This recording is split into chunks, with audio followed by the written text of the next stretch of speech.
Okay, so we've arrived in Whistler after we were rained out of Vancouver. The tent is now a total state. It's pretty clean over this side.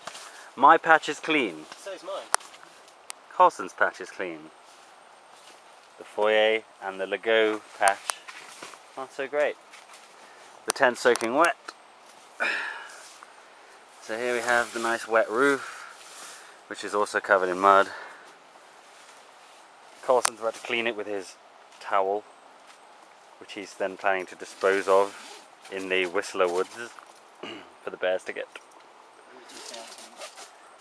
We've already been warned about bears in the area,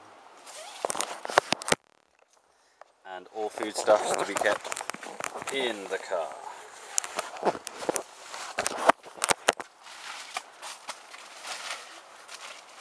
Fine job.